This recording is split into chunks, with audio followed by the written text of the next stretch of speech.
Nah, dengan demikian, maka nanti yang berhak untuk maju ke SKB itu adalah hanya ada 3 kali jumlah kebutuhan. Kebutuhannya ini hanya ada satu formasinya. Sobat calon guru semuanya, bagi teman-teman pendaftar CPNS 2024 yang sudah mengikuti SKD CPNS per titik lokasi dan juga per sesinya, tentunya kita merasa senang ketika kita sudah mendapatkan nilai di atas ambang batas. Namun perlu kita ketahui bahwa yang menjadi saingan kita pada ruangan tersebut itu bisa jadi bukanlah pesaing kita yang sebenarnya. Dan pada video ini kita akan memberikan tutorial bagaimanakah cara cek jumlah pesaing SKD CPNS, yaitu per formasi jabatan yang kita lamar, sehingga nanti kita akan bisa mengetahui siapa saja pesaing kita dan juga perolehan nilai mereka itu seperti apa, dan juga apakah nanti kita bisa mengalahkan mereka.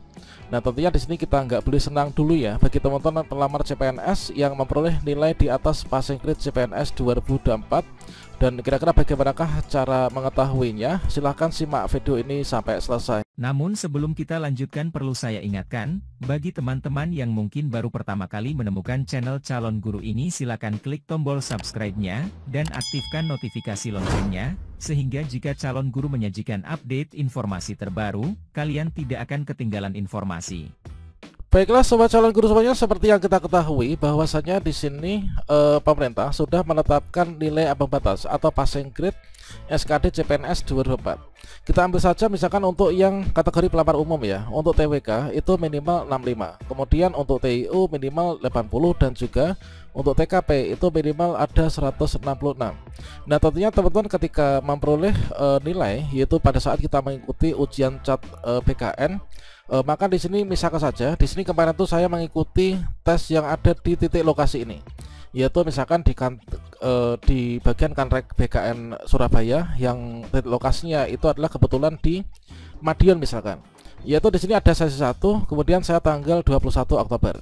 Kemudian di sini tentunya kalau misalkan saya itu mendapatkan nilai di atas nilai ambang batas, maka di sini kita tentunya memiliki harapan besar ya untuk nanti bisa maju ke SKB dan juga berpotensi lulus untuk diangkat CPNS 2024. Namun perlu kita ketahui bahwasanya kalau misalkan kita itu melihat hasil yang ada di chat BKN live YouTube-nya BKN, maupun juga kita mencatat hasil yang ada di layar komputer maupun juga di papan pengumuman ketika kita sudah menyelesaikan SKD CPNS yang ada di tempat lokasi ujian kita masing-masing, maka di sana itu belum tentu dari nama-nama yang ada itu adalah pesaing kita pada formasi jabatan yang sama. Dan kemudian bagaimanakah cara untuk mengetahuinya? Nah, di sini kita coba cek teman-teman. Dan di sini pada dasarnya kita itu tidak bisa cek jumlah pesaing SKD CPNS untuk saat ini. Mengapa demikian? Dikarenakan di sini tentunya dari seluruh peserta CPNS yang melamar pada formasi jabatan yang kita pilih itu adalah bisa jadi mereka itu memilih titik lokasi ujian yang berbeda. Misalkan saja di sini kita ambil contoh untuk pendaftar CPNS Kementerian Agama. Misalkan saya mendaftar sebagai seorang guru akidah akhlak misalkan. Nah, bisa saja di sini dari teman-teman pendaftar CPNS yang memilih formasi jabatan yang sama itu memilih titik lokasi ujian yang berbeda. Seperti yang kita ketahui misalkan untuk yang di Kementerian Agama ya, CPNS 2024 di sini terdapat yaitu untuk yang titik lokasi dalam negeri saja itu terdapat 56 titik lokasi ujian untuk SKD CPNS. Nah, bisa jadi pesaing kita yang melamar formasi jabatan yang sama itu adalah mereka itu memilih titik lokasi ujian yang ada di Sumba Barat, kemudian ada yang di Sorong, kemudian ada yang di Madiun, kemudian ada yang berada di Aceh dan sebagainya. Itu yang pertama, yaitu bisa jadi pelamar itu memilih titik lokasi ujian yang berbeda. Kemudian yang kedua, bisa jadi mereka memilih titik lokasi yang sama dengan kita, namun mereka itu sesinya itu sesi berbeda, kemudian untuk jadwalnya itu juga berbeda.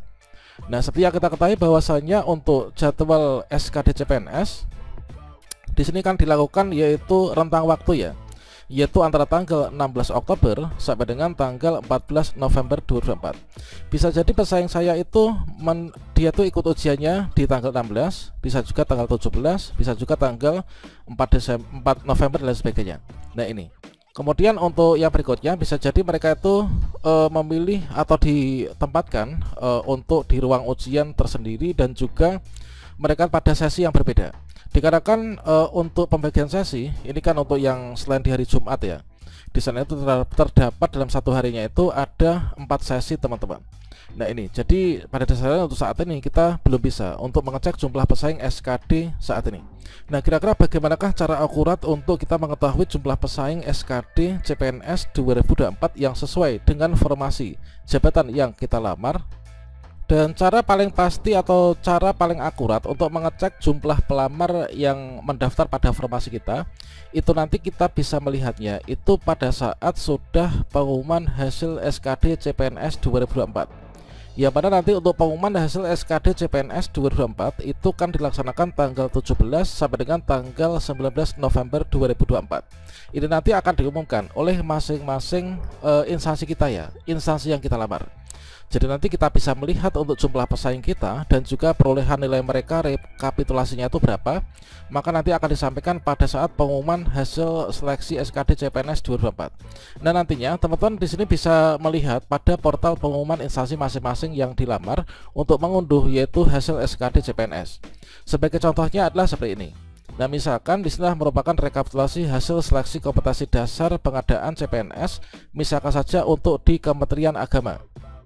Nah, di Kementerian Agama, kemudian untuk jabatan yang saya lamar itu adalah asisten ahli dosen.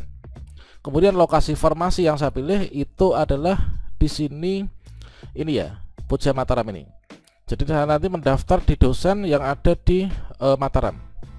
Kemudian untuk jenis formasinya di sini adalah umum.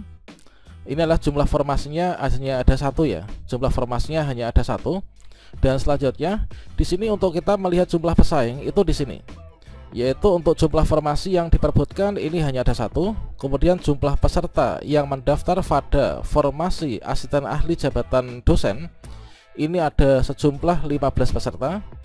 Kemudian yang hadir itu adalah hanya ada 13, sedangkan yang 2 ini adalah tidak hadir. Kemudian untuk yang lulus passing grade yaitu yang memenuhi nilai ambang batas ini adalah hanya ada 7. Kemudian peserta SKB ini nanti adalah 3 orang. Nah ini jadi karena untuk formasi jabatannya hanya ada satu, itu kan diambil yaitu perankingan yang paling tinggi ya untuk bisa maju ke SKB. Nah ini, nah kemudian kita cek untuk daftar namanya seperti apa. Nah di sini adalah untuk jumlah peserta adalah sepertinya ada 15, kemudian yang ada 13, kemudian yang lulus passing grade ada 7. Nah sehingga jumlah peserta yang SKB hanya ada 3 yang maju. Ini nanti karena apa? Karena formasinya hanya ada satu ya. Ini sesuai dengan Kemenpan RB terkait tentang pengadaan PNS 2024. Nah contohnya seperti ini untuk hasilnya, yaitu dari sejumlah 15 peserta. Ini kan jumlah pendaftarnya 15 peserta ya. Ini 1 sampai dengan 15. Ini adalah yang tidak hadir. Ini ada 2. Nah selanjutnya di sini nanti teman-teman bisa melihat jumlah pesaingnya dan juga daftar nama pesaingnya adalah di sini. Jadi pada bagian ini adalah untuk jabatan yang dilamar sama-sama yaitu asisten ahli dosen. Lokasi formasinya adalah di sini. Kemudian jenis formasinya umum. Kemudian untuk ijazahnya itu adalah S2 Pendidikan Dasar. Ini adalah jumlah pesertanya 01 sampai dengan 15 ini. Dan berikutnya di sini untuk nilai yang memenuhi ambang batas ini kan hanya ada 7 ya. Nah ini. Jadi di sini ada P. Kalau P itu adalah lulus passing grade ya. Jadi nomor 1 sampai dengan nomor 7 ini adalah lulus passing grade. Sedangkan yang TL tidak lulus passing grade karena tidak memenuhi ambang batas. Misalkan entah itu tidak lulus ambang batas di salah satu seleksi kompetensi dasar saja. Misalkan TWK nggak lulus passing grade, namun TU lulus passing grade, itu kan sama saja nggak lulus passing grade ya. Karena dari ketiganya ini harus lulus passing grade. Nah dengan demikian maka nanti yang berhak untuk maju ke SKB itu adalah hanya ada 3 kali jumlah kebutuhan. Kebutuhannya ini hanya ada 1 formasinya, sedangkan yang lulus passing grade ini ada 7. Nah di sini diambil 3 kali jumlah kebutuhan, berarti 1 kali 3 itu adalah 3. Berarti peserta nomor urut 1 itulah total perolehan nilai tertinggi, ini maju SKB ya. Kemudian perolehan tertinggi nomor 2, perolehan tertinggi nomor 3. Ini yang maju ke SKB adalah ada 3 ini. Sedangkan yang statusnya ini hanya ada P, ini adalah mereka memang lulus passing grade tapi tidak bisa maju ke SKB. Mengapa demikian? Dikarenakan formasi hanya ada 1, yang berhak untuk maju ke SKB itu adalah hanya ada 3 peserta, 3 kali jumlah kebutuhan. Nah, jadi bersiap untuk teman-teman yang di sini dapat kode P_L nanti untuk ikut SKB. Dan kita harus tahu bahwasanya nanti untuk SKB kita itu dari 3 peserta ini nanti hanya akan diambil 1 peserta nilai yang tertinggi ya, hasil integrasi antara SKD dengan SKB. Oke, kira-kira seperti itu untuk mengetahui jumlah pesaing dan juga daftar nama pesaing kita dan siapa yang bisa maju ke SKB. Semoga bermanfaat dan semoga teman-teman subscriber channel Calon Guru seluruhnya lulus seleksi CPNS 2024 ya. Demikian, wassalamualaikum warahmatullahi wabarakatuh.